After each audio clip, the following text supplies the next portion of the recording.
Buenos días, familia. Hoy continuamos con nuestro relato del libro de Mateo. Y recordemos que la semana anterior habíamos visto que un joven rico se acercó a Jesús buscando la vida eterna. Pero en realidad su amor por las posesiones, su amor por las riquezas era mayor que lo que estaba dispuesto a dar a Jesús. Jesús le dijo: vende todo lo que tienes, dáselo a los pobres y ven, sígueme. Pero el joven, dice la Biblia, al ver sus posesiones se fue triste y no siguió a Jesús. ¿Por qué no siguió a Jesús? Nos dice la Biblia, porque había un énfasis en sus riquezas. En que este joven miró sus riquezas, vio que tenía muchas posesiones y no siguió a Jesús. Ahora, Jesús va a usar esta situación para enseñar a sus discípulos algo acerca del evangelio mismo. Lo primero es que les va a enseñar a ellos el peligro de las riquezas materiales, de confiar en las riquezas materiales, pero a su vez les va a enseñar algo muy importante acerca de la salvación. Leamos el pasaje entonces. Vamos a Mateo capítulo 19, versos del 23 al 26.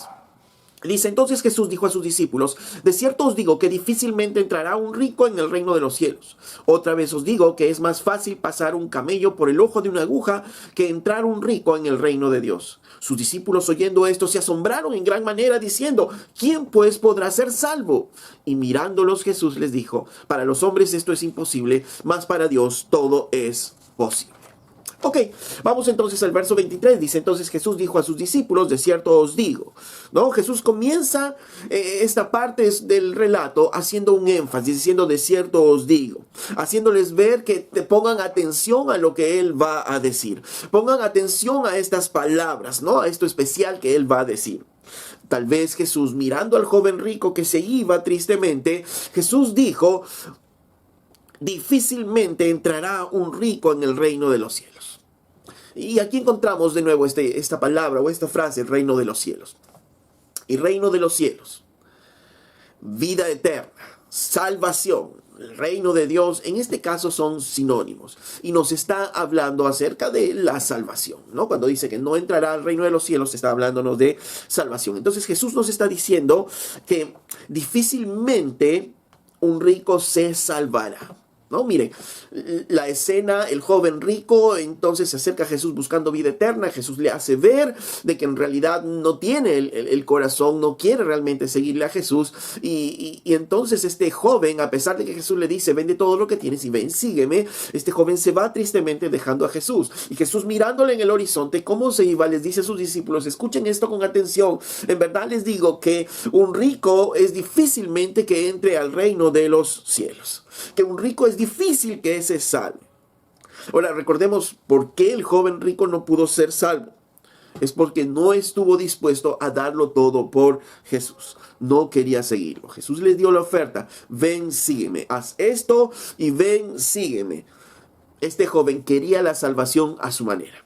Quería la salvación, sí, pero quería seguir viviendo a su manera, quería seguir haciendo las cosas a su manera, pero ya hemos visto muchas veces, y la Biblia nos habla claramente, que así no funciona la salvación. Cuando nosotros entregamos nuestra vida a Cristo, Él pide ser el número uno en nuestro corazón, el número uno en nuestra vida, la prioridad en nuestra vida. Miren, por ejemplo, solo recordando en Mateo capítulo 10, verso 37, Jesús dijo: el que ama a padre o a madre más que a mí, no es digno de mí. El que ama a hijo o hija más que a mí, no es digno de mí. Y el que no toma su cruz y sigue en pos de mí, no es digno de mí. El que haya su vida la perderá, y el que pierde su vida por causa de mí la hallará. En otras palabras, Jesús está diciendo: tu vida va a cambiar, tu vida no va a ser la misma. ¿Estás dispuesto a eso? El que no está dispuesto a que su vida sea cambiada, pues no va a seguir a Jesús. Y tristemente la gran mayoría de personas piensa así. Piensa que puede obtener la salvación, piensa que puede obtener las bendiciones de Dios, y ellos viviendo como ellos quieran. Ellos haciendo las cosas como ellos quieren y siguen viviendo en pecado, siguen viviendo como ellos quieran. Como en este caso el joven. Pero en el evangelio no es así. El Señor pide todo de nosotros, pide todo nuestro corazón, pide aún nuestra vida misma, y muchas cosas cambian en nosotros. Ok, continuamos entonces con el relato de Mateo. Les dice, un rico es difícil que entre al reino de los cielos. Es muy difícil que un rico se salve. Y en el verso 24 dice, otra vez les digo que es más fácil pasar un camello por el ojo de una aguja que entrar un rico en el reino de los cielos. Miren, Jesús, miremos la escena. Jesús está mirando que el rico se está yendo triste porque puso sus ojos en sus posesiones y no quiso seguirlo a Jesús. Y entonces Jesús les dice a sus discípulos, escuchen esto atentamente, de verdad les digo que es muy difícil que un rico se salve. De verdad les digo que es más fácil pasar un camello por el ojo de una aguja a que un rico entre al reino de los cielos. ¿Qué está diciendo el Señor entonces? Imaginemos, es más fácil que un camello pase por el ojo de una aguja, y eso es imposible. Eso sabemos que es imposible. Obviamente está usando un lenguaje coloquial de ese tiempo de los judíos para expresar imposibilidad. ¿Es cierto? Porque es algo imposible, es una hipérbole que usa en esta situación, haciendo ver algo tan grande como para que todos podamos entender que es imposible. Entonces lo que está diciendo el Señor aquí es imposible que un hombre entre al reino de los cielos. Ahora, con esta expresión que es más fácil que un camello pase por el ojo de una aguja que un rico entre al reino de los cielos, muchas veces en el tiempo muchos han tratado de explicarla de diferentes maneras, ¿no? Y tal vez uno de los más populares es que una de las puertas de Jerusalén se llamaba Ojo de Aguja, que era una puerta muy pequeña y que el camello, para que entre por esa puerta, tenía que entrar arrodillado, es decir, que se tenía que humillar los que querían entrar a esa puerta, y haciendo ver de que solo los que se humillan al Señor podrían ingresar. Y suena muy bien, pero no hay ningún relato o ninguna evidencia o registro ni histórico ni arqueológico de que esa puerta haya existido en verdad. No existe, ¿no? Uno se pone a buscar, investigar, pero no hay ningún relato ni histórico ni arqueológico que eso haya ocurrido. Es más, sería ilógico que alguien que tiene un caballo y una puerta estrecha trate de pasar por ahí. Lo más lógico es que se dé la vuelta a unos metros más allá, unos minutos más allá de caminata, va a encontrar otra puerta por la cual pueda entrar, ¿no? Entonces no tendría sentido tratar de entrar por esta puerta pequeña. Ok, entonces, habiendo desechado ese relato que ya se hace popular muchas veces, nos encontramos nuevamente con el dicho de Jesús. Lo que estaba diciendo Jesús era que esto era algo imposible. Jesús quería expresar la imposibilidad que un rico entre al reino de los cielos. Entonces nos hacemos la pregunta aquí. ¿En verdad un rico, un hombre que tiene dinero, no puede salvarse? ¿Un rico, una persona que tiene dinero, no puede tener salvación? Entonces preguntémosle a la Biblia. Si esta expresión de Jesús es en realidad esto lo que nos quiere decir. Y veamos algunos versículos que nos hablan justamente de la riqueza y qué es lo que la Biblia nos dice. Primera de Timoteo, capítulo 6, verso 17, por ejemplo, dice, Pablo le dice a Timoteo, a los ricos de este mundo manda que no sean altivos ni pongan la esperanza en las riquezas, las cuales son inciertas, sino en el Dios vivo que nos da todas las cosas en abundancia para que las disfrutemos. Que hagan bien, que sean ricos en buenas obras, dadivosos, generosos, atesorando para sí buen fundamento para lo porvenir, que echen mano de la vida eterna. Miren, lo primero que vemos aquí es que Pablo está diciendo que a los ricos, a los cristianos que son ricos, manda, dice, que no sean altivos, que no confíen en las riquezas como su esperanza, porque esto es algo incierto, sino que confíen en Dios, porque Él es el que nos da todas las cosas en abundancia. Ok, eres rico, recuerda que es Dios el que te da todas las cosas en abundancia. Entonces, ¿qué vas a hacer con ese dinero? Que hagas el bien, que seas rico en buenas obras, que seas dadivoso, que seas generoso, para que así atesores fundamento para lo porvenir. Entonces, no está desechando a los ricos, sino está diciéndole que no pongan su confianza en las riquezas, y que al contrario, si tienes dinero, úsalo para bien, úsalo para ser dadivoso, úsalo para ser generoso. Ok, entonces, en este primer versículo, Pablo no está condenando a los ricos, sino está obviamente haciendo ver que no debemos ser tacaños si es que tenemos nosotros dinero, si nosotros tenemos recursos. Otro versículo, 1 de Timoteo 6, verso 9, más atrás, dice, porque los que quieren enriquecerse caen en tentación y lazo y en muchas codicias necias y dañosas que hunden a los hombres en destrucción y perdición, porque raíz de todos los males es el amor al dinero, el cual codiciando algunos se extraviaron de la fe y fueron traspasados por muchos dolores. Aquí entonces nuevamente nos está diciendo algo importante. El problema no es el dinero está ahí. El problema es que tengamos amor al dinero. ¿Y cómo se traduce ese amor al dinero? Con ese deseo de querer enriquecerse, con ese deseo de querer tener más. Entonces, no está hablando solo de personas que tienen dinero, porque pueden haber personas que no tienen dinero, pero sí tienen este amor al dinero y tienen este deseo por enriquecerse, este deseo por tener más. Porque dice que este deseo por tener más puede hacer que caigas, dice, en tentación y en lazo y en muchas codicias necias y que te van a dañar, que hunden a los hombres en destrucción, en perdición. ¿Por qué? Porque la raíz de todos los males es el amor al dinero. Y dice que algunos codiciando los extraviaron de la fe. Y en realidad eso ocurre. Muchas personas que tal vez no tienen muchos recursos, pero tienen este deseo por enriquecerse, este deseo por tener más. A veces abandonan familias, se van a países extranjeros con el sueño de poder tener más y más dinero, porque esa es su meta, de poder tener más y más dinero. Y entonces se van, dejan a su familia, dejan a la iglesia, y cuando están allá, están trabajando, sí, pero a veces ya rompen sus vínculos matrimoniales, están con otra persona, se olvidaron inclusive del Señor, ya no están congregando, ya no están en una iglesia, y se extravían de la fe. Otras se van a una provincia dejando a su familia inclusive, o trabajan demasiadas horas dejando y abandonando a su familia, etcétera, etcétera. Hay muchas formas como este amor al dinero, y no hablo de una necesidad, sino este amor de querer tener más y más y más. Porque la Biblia nos dice que debemos estar contentos con lo que tenemos. Sin embargo, cuando hay este deseo de querer tener más y más y más, podemos caer en estas malas decisiones que nos es lazo, que no son engañosas y que nos van a perjudicar inclusive. Entonces aquí tampoco condena la riqueza, sino condena el amor que podamos tener al dinero, el deseo de querer tener más y más. Mateo capítulo 6, verso 19.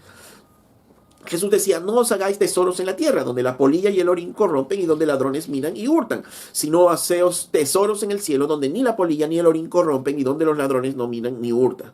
Porque donde está vuestro tesoro, ahí está vuestro corazón. Entonces, nos encontramos aquí Jesús diciendo que no debemos procurar hacer tesoros aquí en la tierra. ¿Por qué? Porque esto es algo inseguro, porque aquí en la tierra la polilla, el orín lo corrompen y aún vienen ladrones y nos pueden robar, ¿no? Entonces, esto no es lo fundamental, sino que lo fundamental debe ser hacer tesoros ahí en la tierra, vivir una vida piadosa.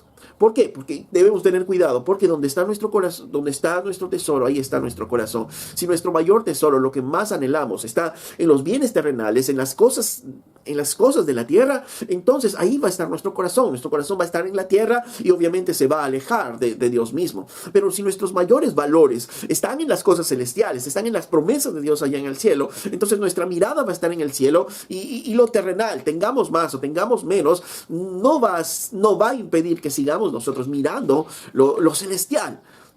Puede alguien tener mucho dinero, pero puede ser generoso y no se aferra a esas posesiones. ¿Por qué?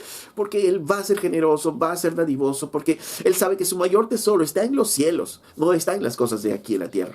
Viceversa, puede ser alguien que no tiene muchos recursos, pero cuando tiene ese dinero está tratando de invertir, está tratando de tener más y más y más, tomando malas decisiones, y si pierde ese dinero, entonces se ofusca, entonces llora, entonces se desespera y no se acuerda de las cosas celestiales.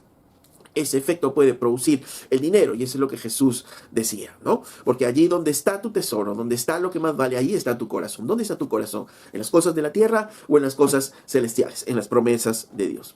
Lucas capítulo 12, verso 18, relacionado con esto también, Jesús contó esta historia y decía de un hombre que tenía mucho dinero, ¿no? Diciendo, desde el verso 16 leo, también le refirió una parábola diciendo: la heredad de un hombre rico había producido mucho, tenía mucho este hombre, y él pensaba dentro de sí diciendo: ¿qué haré? Porque no tengo dónde guardar mis frutos. Y dijo: esto haré, derribaré mis graneros, los edificaré mayores, y allí guardaré todos mis frutos y mis bienes. ¿Qué está haciendo este hombre? Está invirtiendo y reinvirtiendo en su empresa, digamos, de granos, para tener más bienes, para tener más frutos. Y el problema hasta ahí tal vez no hay mucho problema, porque eso podría estar bien. El problema es en verso 19, lo que sigue: y diré a mi alma: alma, muchos bienes tienes guardados para muchos años, repósate, come, bebe, regocíjate. ¿Por qué? Porque tienes muchos bienes guardados para muchos años. Pero el Señor decía que los bienes de aquí se los come la orilla, se los come la polilla, el orín, vienen los ladrones, dice. es algo inseguro, no podemos estar asegurándonos en el dinero. Verso 20, pero Dios le dijo, necio, esta noche vienen a pedir tu alma y lo que has provisto, ¿de quién será? Así es el que hace tesoros para sí y no es rico para con Dios. El problema es que si tienes dinero, no es que tengas dinero, no es el problema que quieras invertir de repente si tienes una empresa, si tienes un negocio, ese no es el problema. El problema es que cuando estás teniendo más y más dinero, estás sintiendo más y más seguridad, diciendo, bueno, ahora sí tengo para el futuro, ahora sí tengo mis bienes, ahora sí tengo esto, y estoy confiando en los bienes y no estoy confiando en Dios. Y ese es el efecto que a veces tiene el dinero en las personas. Un último versículo en Apocalipsis capítulo 3, verso 14, dice, y escribe el ángel de la iglesia de la Odisea, he aquí el amén, el testigo fiel y verdadero, el principio de la creación, dice esto, hablando de Jesucristo. Yo conozco tus obras, que ni eres frío ni caliente, ojalá fueses frío o caliente, pero cuanto eres tibio y no frío ni caliente, te vomitaré con mi boca. ¿Por qué? Porque tú dices, yo soy rico y me he enriquecido y de ninguna cosa tengo necesidad. Y no sabes que tú eres desventurado, miserable, pobre, ciego, desnudo. Por tanto, yo te aconsejo que de mí compres oro refinado en fuego para que seas rico y vestiduras blancas para vestirte y que no se descubra la vergüenza de tu desnudez y unge tus ojos con colirio para que veas. Yo reprendo y castigo a los que amo, sé pues celoso y arrepiéntete. Ok, ¿qué está ocurriendo aquí? La ciudad de la Odisea era una ciudad muy rica, y aquí se sentó una iglesia aparentemente grande, ¿no? Y obviamente si la población es muy rica, porque había mucho comercio en este lugar, la iglesia también tenía bastante dinero. Pero por los años 60 después de Cristo, ocurrió un gran terremoto en esta ciudad y en los alrededores que destruyó prácticamente toda la ciudad. El Imperio Romano, entonces, que guardaba esta ciudad, extendió su ayuda a ellos. El emperador de ese tiempo dijo que iba a ayudar a la ciudad de la Odisea a recomponerse, pero la ciudad de la Odisea, muy orgullosos, porque tenían dinero, ellos no quisieron el dinero del emperador y ellos mismos reconstruyeron su ciudad. Y fue así en realidad, ellos reconstruyeron su ciudad sin ayuda del Imperio Romano. Y entonces ellos se sentían muy orgullosos, muy seguros de sí. ¿Por qué? Porque ellos lo hicieron por sí mismos. Y este sentimiento y este pensamiento se trasladó a la iglesia, lamentablemente. Y la iglesia, como dice Jesús, cuando les acusa a ellos, les dice, pero tú dices, yo soy rico y me he enriquecido y de ninguna cosa tengo necesidad. Y este es el problema, lo que pasa con las riquezas. Cuando hay mucho dinero, las personas piensan que no tienen necesidad de Dios. Ellos mismos se autoperciben como personas muy pudientes, que pueden hacerlo todo y muy orgullosas, y entonces no necesitan a Dios. Pero obviamente la vista de Dios era diferente y les decía, tú eres un desventurado, eres miserable, eres pobre, ciego, desnudo, ¿no? Porque esa era la visión de Dios para con ellos. Entonces, el problema no es el dinero, sino, como Pablo decía, que era la confianza que depositábamos en el dinero. Y en Apocalipsis lo mismo decía el Señor. El Señor no reprendió a la iglesia por tener dinero, porque ellos mismos se levantaron y no recibí la ayuda. No, sino reprendió por lo que ellos mismos decían. No necesitamos de ninguna cosa, no tenemos necesidad de nada, ¿no? Nos hemos nosotros enriquecido, ¿no? Esa es la idea, el pensamiento que tenían. Soy rico, lo tengo todo y no tengo necesidad de nadie, ¿no? Y Pablo lo define tal vez de otra manera: el amor al dinero, la confianza en el dinero. El joven rico, ¿por qué se fue y no siguió a Jesús? Porque estaba mirando sus posesiones y tenía confianza en sus posesiones y obviamente no quería soltar ello para ahora confiar en Jesús. Entonces, volviendo al texto de Mateo, cuando Jesús dice, mirando al joven rico yéndose, y dice, de verdad les digo, escuchen bien esto, que es muy difícil que un rico entre, o que un rico se salve. Es más, les digo otra vez, que es más fácil que un camello pase por el ojo de una aguja. Eso es algo imposible, que un rico se salve. En otras palabras, lo que está diciendo Jesús, es imposible que un rico se salve. Ahora, nos preguntábamos, ¿es por el hecho de tener riquezas que un rico no se puede salvar? No. La Biblia apunta claramente a que el problema es que cuando hay riquezas, cuando hay dinero, el hombre tiende a confiar en el dinero. Porque el dinero tiene este efecto. trastorna el modo de pensar de las personas. Y ya hemos visto varios versículos que nos llevan hacia eso, ¿no?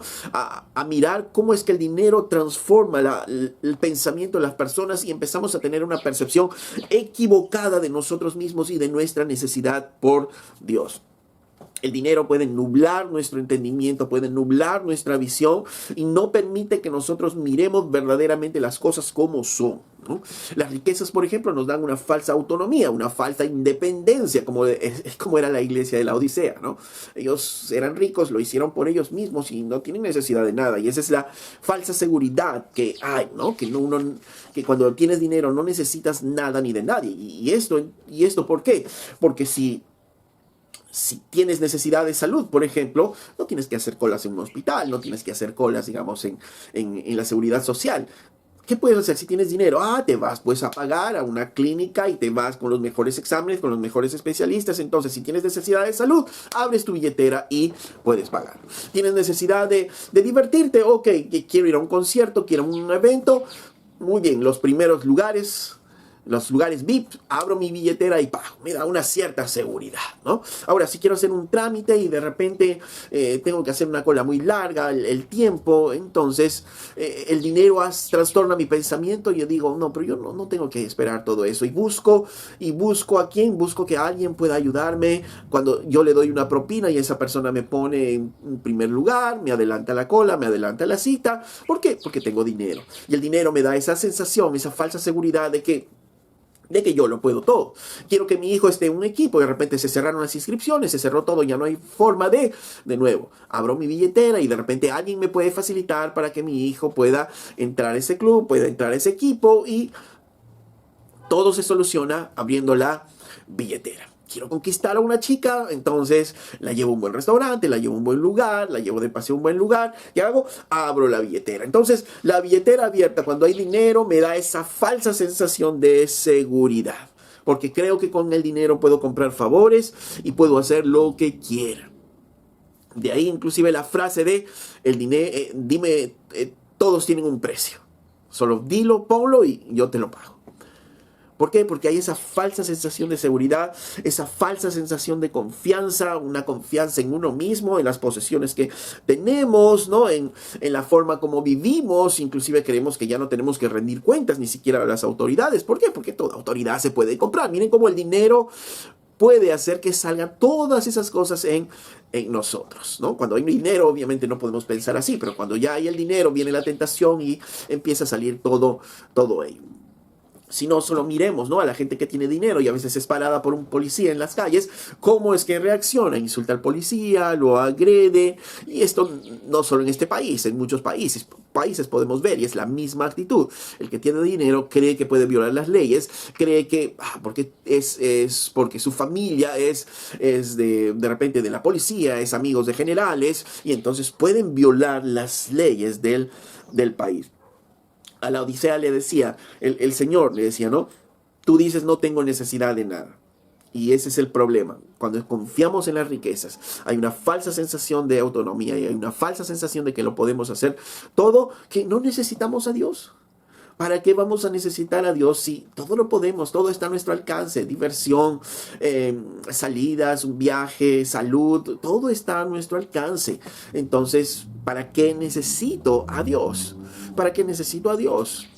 Inclusive puedo tratar de limpiar mi conciencia y ser generoso y empiezo a dar dinero de repente a los pobres, empiezo a dar dinero aquí a una beneficencia, a un lugar y empiezo a decir, bueno, pues hasta inclusive doy dinero y tengo esa sensación de que no necesito de Dios, porque Dios no entra ahí, porque la persona que tiene dinero cree que puede comprar la felicidad y puede evadir el dolor muchas veces, ¿no? Y por ello creen que no necesitan finalmente de Dios, ¿no? Por eso es que Jesús dijo, es imposible que un rico, que alguien que confíe en sus riquezas, que alguien que ponga su confianza en las riquezas, pueda buscar a Dios. No va a tener necesidad de Dios. Este joven rico se acercó a Jesús diciendo, Señor, ¿qué debo hacer para tener la vida eterna? Y Jesús le dijo, bueno, agarra tus posesiones, véndelas y dáselo a los pobres. Y tú ven, sígueme. Y el joven, no, es que mis posesiones, mis seguridades, con eso yo puedo hacer todo. Tal vez se puso a pensar, con esto yo puedo ser inclusive generoso, yo puedo ser bueno. Y entonces su confianza en el dinero, su amor por el dinero, como decía Pablo, lo llevó a tomar pésimas decisiones, extraviándolo inclusive de la fe, como pasó con este joven. Entonces, el amor por las posesiones nos hace sentir que satisfechos con lo que tenemos. El amor por nuestros bienes, por las cosas que tenemos, nos hace sentir esa sensación, ¿no? Y empieza de nuevo, ¿no?, a trastornar nuestro pensamiento. Y al sentirnos tan bien con lo que poseemos, empezamos a pensar que esto pasajero es más valioso que lo eterno, porque ya no miramos lo eterno, sino empezamos a mirar nuestras posesiones. ¿Cómo así? ¿Cómo funciona esto? Cuando nosotros tenemos dinero y tenemos muchas posesiones y tenemos comodidades, ¿no? De repente queremos unas vacaciones, nos vamos de viaje, queremos ir a un lugar, nos vamos al cine, nos vamos a comer a un buen restaurante, nos vamos a un lado, a una casa de playa, de repente en el verano, y tenemos nuestras posesiones, nuestras comodidades, tenemos lo último en tecnología, tenemos lo último aquí y allá. Ya no empezamos a sentirnos tan bien con lo que tenemos, que cuando nos hablan de la vida eterna y las cosas de la vida eterna, de estar al lado de Jesús y disfrutar de todo el tiempo, entonces como que eso se empieza a hacer algo efímero. Y cuando alguien le habla de las bendiciones que Dios te puede bendecir, pero el rico, el que tiene dinero, pero ¿qué más me va a bendecir Dios? ¿No? Yo lo tengo todo, y mira, estoy cómodo, estoy bien, como muy bien, me veo muy bien porque me cuido bien. Entonces, ¿qué es eso de la vida eterna? ¿Qué es eso de mirar más allá? ¿No? Y si me enfermo, tengo a los mejores doctores. Entonces hay una falsa sensación de que lo más valioso es lo que tengo aquí en la tierra, no las cosas eternas, no las cosas que Dios me da. Y entonces me es más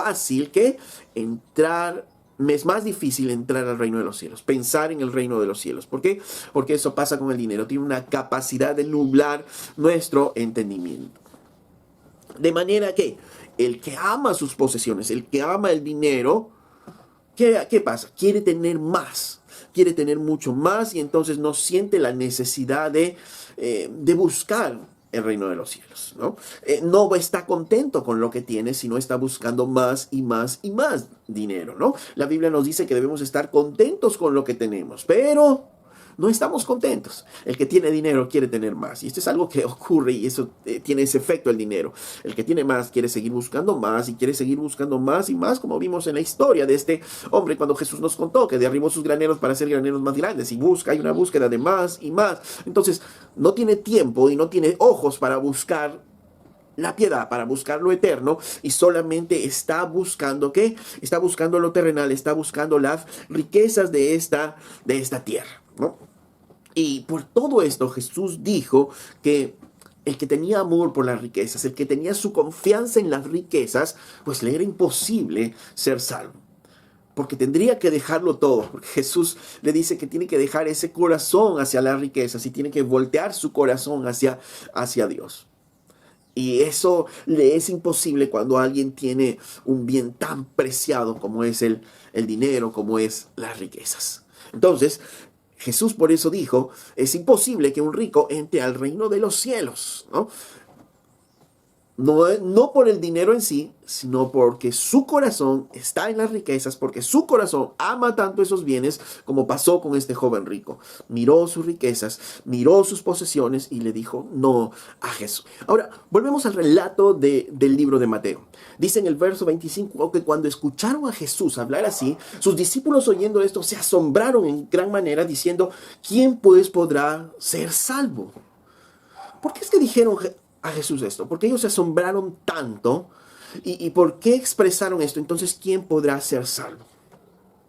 Para entender la reacción de los discípulos, tenemos que mirar una vez más el pensamiento judío de ese entonces, su filosofía, su teología, y cómo es que ellos pensaban, ¿no? ¿Y cuál era el pensamiento de esa sociedad de ese tiempo? Es que si un hombre era prosperado económicamente, tenía salud y tenía muchos hijos, ese era porque tenía el favor y la bendición de Dios. En general, ese era el pensamiento.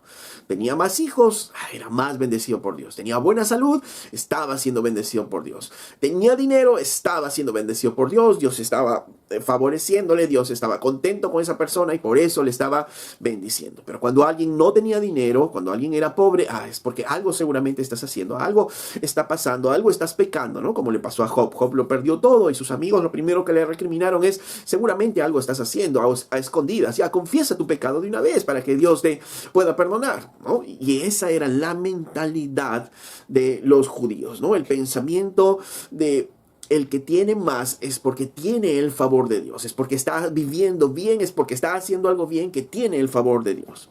Y lamentablemente es el pensamiento aún de nuestra sociedad, de que nosotros somos bendecidos por Dios si tenemos más, de que mientras más tengamos, significa que somos más bendecidos por Dios.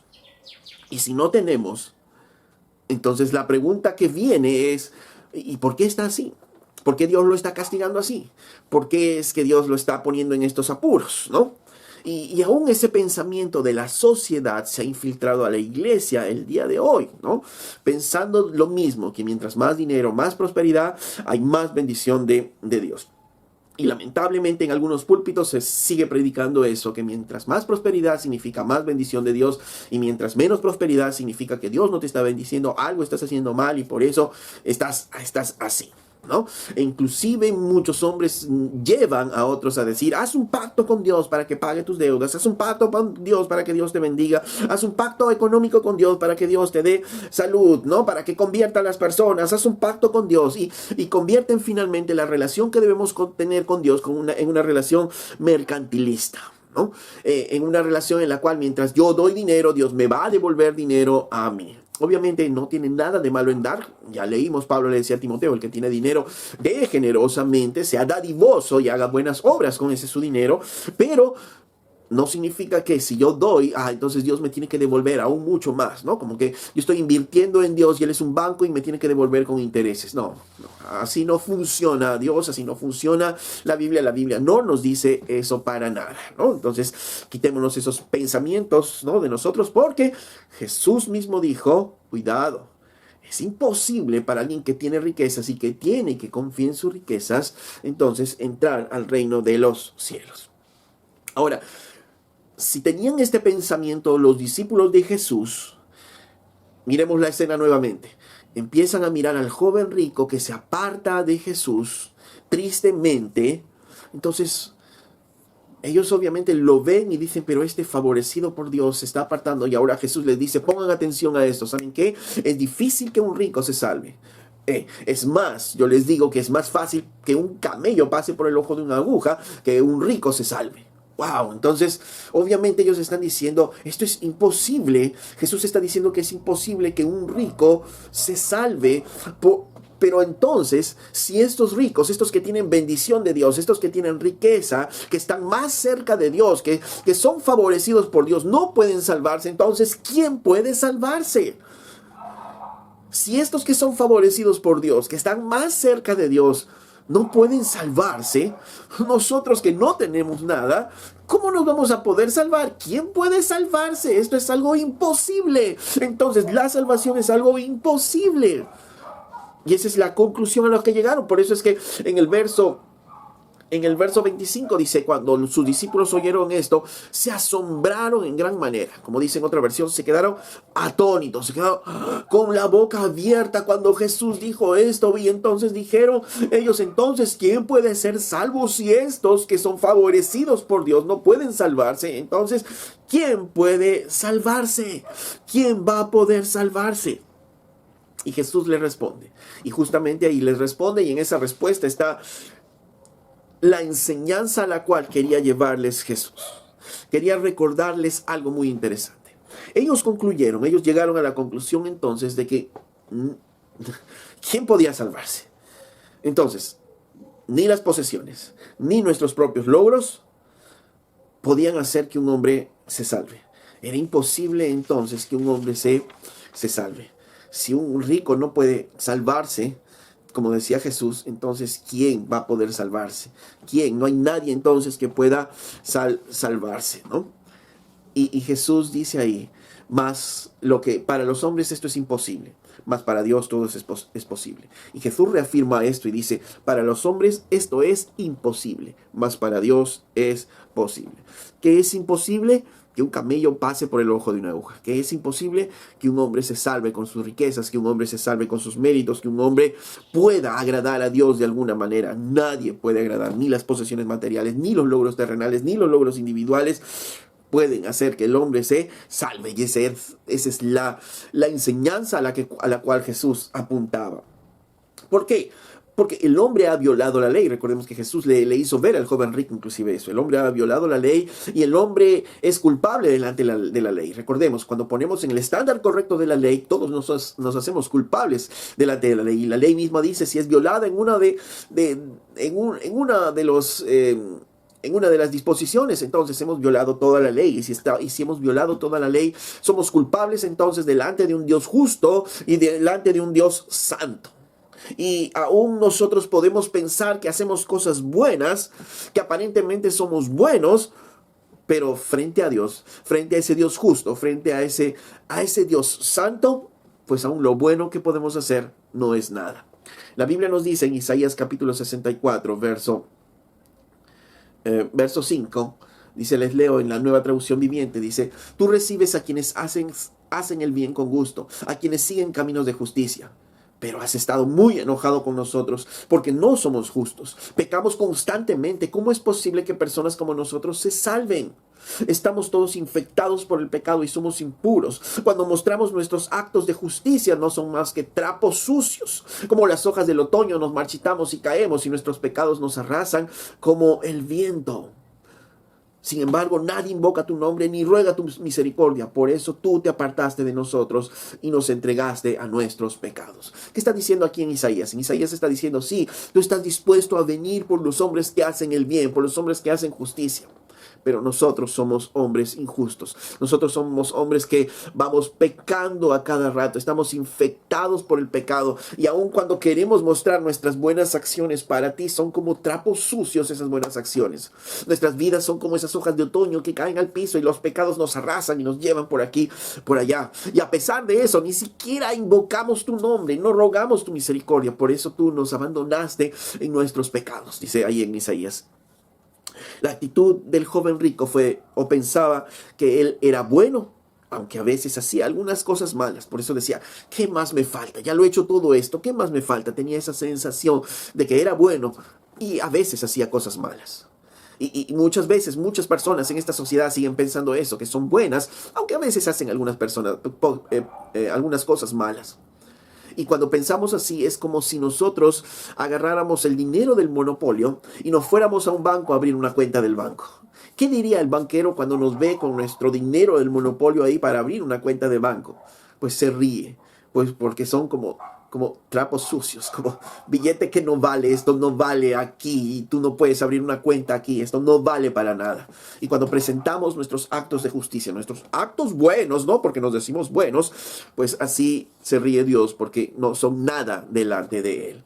Pablo decía en Romanos capítulo 3, verso 8, nos decía a nosotros, acerca de nuestra vida, dice, como está escrito, no hay justo ni aun uno. No hay justo ni uno, no hay ninguno, dice verso 11, no hay quien entienda, no hay quien busque a Dios, ningún hombre entiende a Dios, ningún hombre puede buscar a Dios por sí mismo, todos hemos fallado, dice verso 12, todos se desviaron, a una se hicieron inútiles, no hay quien haga lo bueno, ni siquiera uno. Por eso es que Jesús le dijo, ¿por qué me llamas bueno? Bueno, hay uno solo que es Dios. ¿Por qué? Porque ninguno de nosotros es bueno, nosotros somos malos y que a veces por la gracia de Dios hacemos algunos actos buenos, pero en general tenemos un corazón malo, somos malos, nos hemos desviado de Dios, nadie busca a Dios, nadie, ni siquiera uno, dice.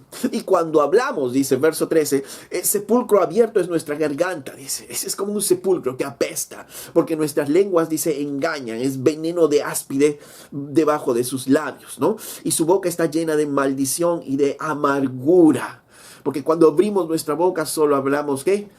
Maldición, hablamos mal de otras personas, hablamos amargura en nuestras vidas y nuestros pies, dice, se apresuran ¿qué? A derramar sangre, a hablar mal de otras personas, a hablar mentiras, a chismear, ¿no? Dice, hacia eso se apresuran nuestras vidas, ¿no? Quebranto y desventura solamente hay en nuestros caminos, hay dolor, hay tristeza, ¿no?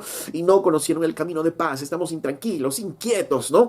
Y no hay temor de Dios delante de sus ojos. Así nos describe Pablo, así describe la humanidad. Pablo, así el Señor describe la humanidad antes de conocer a Cristo. Entonces los discípulos concluyeron muy bien: no hay nada que pueda hacer el hombre, no hay justo ni aun uno. Entonces, ¿quién puede salvarse? Nadie puede salvarse, ¿no? ¿Por qué? Porque es imposible para el hombre poder salvarse. Ahora, Jesús dijo algo muy interesante y dice: ok, ustedes concluyeron muy bien, y hacia eso quería el Señor llevarlos. El hombre no puede salvarse por sí solo. ¿Quién podrá salvarse? Nadie puede salvarse. Nadie puede salvarse por sí solo. Pero lo que es imposible para el hombre es posible para Dios. El único que puede cambiar los corazones de los pecadores es Dios mismo. La salvación solo es un acto soberano de Dios. Es una obra compasiva y soberana de Dios, en donde el hombre no interviene para nada. Y algunos pelean seguramente con esto, y algunos dicen, no, la salvación está ahí, ¿no? Y vamos a escuchar seguramente cosas como que sí, ya Jesús hizo la salvación en la cruz, la salvación está ahí, y depende de nosotros si accedemos a ella o no. Nosotros ponemos el arrepentimiento y la fe para poder seguirle al Señor, ¿no? Después ya todo el Señor hizo así. ¿Por qué? Porque hay una necesidad de, como el joven rico, querer hacer algo, querer participar en esta salvación, ¿no? Pero la salvación es totalmente por gracia y no hay ninguna obra nuestra que pueda participar en esta salvación. Aún el arrepentimiento y la fe son cosas que Dios nos da. Dice Jesús decía en el libro de Juan, capítulo 6, verso 44. Ninguno puede venir a mí si el Padre que me envió no le trajere, y yo le resucitaré en el día postrero. Mira, dice, ninguno puede venir a mí, nadie puede ir a Cristo si el Padre no le trajere. Si el Padre no hiciere la obra en su corazón y le trajere. Y una vez que lo traiga a mí, dice Jesús, yo lo resucitaré en el día postrero. Eso es lo que está diciendo el Señor. Es la salvación, la obra salvífica del Señor. Es todo del Señor. Ahí no interviene para nada el hombre. Pablo decía en 2 de Timoteo 2:24, porque el siervo del Señor no debe ser contencioso. Sí, o sea, no debe estar peleando, no debe estar disputando. Jesús no se peleó con el joven rico y no le dijo, mira, ¿sabes qué? Eres un pecador, tú estás mintiendo, no estás mintiendo porque tú incumples la ley, pero me quieres hacer creer que... No está peleando con ellos. Es más, los discípulos cuando dijeron, pero entonces, ¿quién puede ser salvo? Jesús no se pelea tampoco con ellos y les dice, ya les dije a ustedes que... No, el punto es de que Pablo decía, porque el siervo del Señor no debe ser contencioso, sino amable con todos, apto para enseñar, sufrido. ¿Por qué? Porque debe ser apto para enseñar. Porque debe estar listo para enseñar, capaz para enseñar y sufrido. O sea, cuando nos habla sufrido, nos habla que debemos ser pacientes con esas personas difíciles. ¿Por qué? Porque tenemos que ser pacientes con esas personas difíciles, dispuestos a enseñar, amables con esas personas. ¿Por qué? Y que corrijamos con mansedumbre a los que se oponen, ¿no? Que aún los instruyamos con ternura a los que se oponen a la verdad. Dice, ¿por qué? Porque tal vez, si hacemos todo esto, Dios les conceda que se arrepientan para conocer la verdad. Dice, porque tal vez si nosotros les enseñamos, procuramos enseñarles, somos amables con ellos, aún tenemos paciencia con ellos, tal vez Dios se compadezca de ellos, tenga misericordia de ellos y les conceda que se arrepientan para conocer la verdad. Y así ellos escapen del lazo del diablo en que están cautivos a voluntad de él.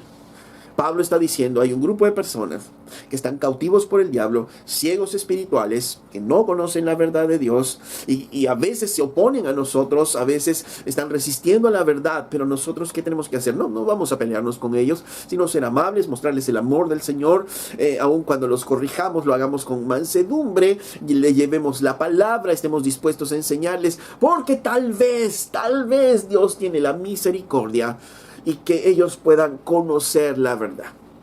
¿De quién es la salvación? Del Señor. ¿Algo podemos hacer nosotros? No. No podemos hacer nada. Tal vez Dios les conceda, dice, el arrepentimiento y el conocer la verdad. La salvación es del Señor. La salvación es por gracia, no es por ninguna obra, ningún mérito que nosotros hagamos. Efesios capítulo 2, verso 4, dice, pero Dios, que es rico en misericordia por su gran amor con que nos amó, aun cuando estuvimos muertos en nuestros pecados, nos dio vida juntamente con Cristo, por gracia sois salvos. Y juntamente con Él nos resucitó y asimismo nos hizo sentar en los lugares celestiales con Cristo. ¿Para qué? Para mostrar en los siglos venideros la abundante riqueza de su gracia en su bondad para con nosotros en Cristo Jesús.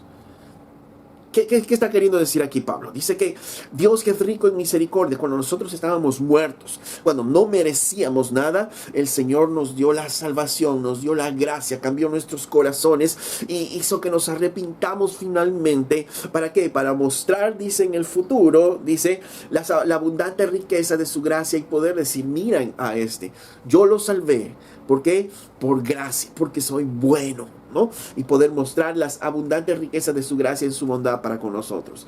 Verso 8, porque por gracia sois salvos por medio de la fe. Ustedes son salvos por medio de la fe. Ahí está, nosotros ponemos la fe. Dice, y esto no de vosotros, ni siquiera la fe es tuya, sino es don de Dios, es un regalo de Dios, no por obras para que nadie se gloríe. Entonces nuestra salvación, dice verso 10, porque somos hechura suya, creados en Cristo Jesús para buenas obras, las cuales Dios preparó de antemano para que anduviésemos en ella. Ninguna obra, nada de lo que hicimos intervino en la salvación.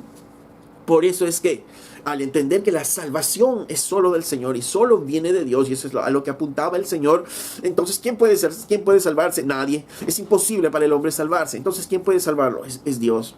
Entonces, por eso es que debes orar por tus hijos. Y no debes creer que porque los llevas a la iglesia, porque desde el nacimiento están en la iglesia escuchando la palabra, ya son creyentes. No, tienes que orar por tus hijos para que el Señor tenga misericordia y puedan ser salvos. Por eso tienes que orar por tu familia para que el Señor pueda salvarlos, porque la salvación solo viene del Señor. Porque como dice Pablo, porque tal vez Dios les conceda el poder conocer la verdad. ¿Por qué tienes que orar por tus amigos, por tus compañeros de trabajo, por tus vecinos, para que sean salvos? Porque solo Dios puede conceder la salvación. A nosotros nos toca sembrar la semilla, a nosotros nos toca hablar y dar las buenas nuevas, pero Dios solo puede dar la salvación. La fe, el arrepentimiento solo viene de Dios. Por eso es que lo que era imposible para el hombre es posible para Dios, porque es el que pone el querer y el hacer en nuestras vidas.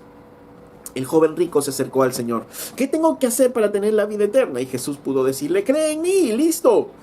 Pero Jesús le hizo ver algo más. Le hizo ver que en realidad no estaba dispuesto a dejarlo todo. Le hizo ver que amaba tanto sus posesiones que no quería seguirlo. Al verlo Jesús dijo, es imposible que un rico entre al reino de los cielos. ¿Por qué lo dijo? Porque el amor a las riquezas, la confianza en sus posesiones, le impedían ver la bendición que había más allá. E impedía entonces que pudiera pensar en las cosas del reino. Entonces, cuando dijeron eso, sus discípulos se asombraron tanto. ¿Y por qué se asombraron? Porque ellos pensaban que este joven era favorecido por Dios porque tenía riquezas. Pero cuando Jesús dijo, es imposible para este salvarse, entonces dijo, entonces si ni este puede salvarse, entonces ¿quién puede salvarse? Es imposible la salvación para el hombre. Y Jesús dijo, correcto, es imposible, el hombre no lo puede hacer, aun cuando el hombre pueda pensar y decir, no, yo me voy a salvar al final de mis días, yo voy a hacer una oración aun cuando esté en mi cama para morir. Pero te equivocas, porque quien te concede el arrepentimiento, quien te concede la fe, es Dios mismo. Y nadie puede engañar a Dios. Puedes hacer una oración solo de la boca para afuera, pero Dios conoce nuestros corazones. Lo que es imposible para el hombre es posible para Dios. Y esto nos hace mirarnos a nosotros mismos. Si tú piensas que eres salvo, dale las gracias a Dios, porque tú no participaste en nada. La salvación es por gracia totalmente. No hiciste nada para tener el favor de Dios, para poder salvarte. Y si piensas que alguien no puede salvarse, ora, porque solo el Señor puede traer salvación a nuestras vidas. Y si tienes la gracia de tener posesiones, de tener dinero, no confíes en ellas. No confíes y no ames tus posesiones, tus bienes. Haz tesoros en la tierra. No, haz tesoros en los cielos. Eso es lo que nos decía el Señor. No estés confiando solo en ello, no estés pensando que por el dinero que puedas tener, puedes tenerlo todo. No, toda necesidad es cubierta por Dios. Todo viene de Dios mismo. A Él sea la gloria por los siglos de los siglos. Tu salvación, tu vida, tu salud, tu dinero o todo lo que tengas o lo que no tengas, todo viene del Señor. La salvación es del Señor. Amén.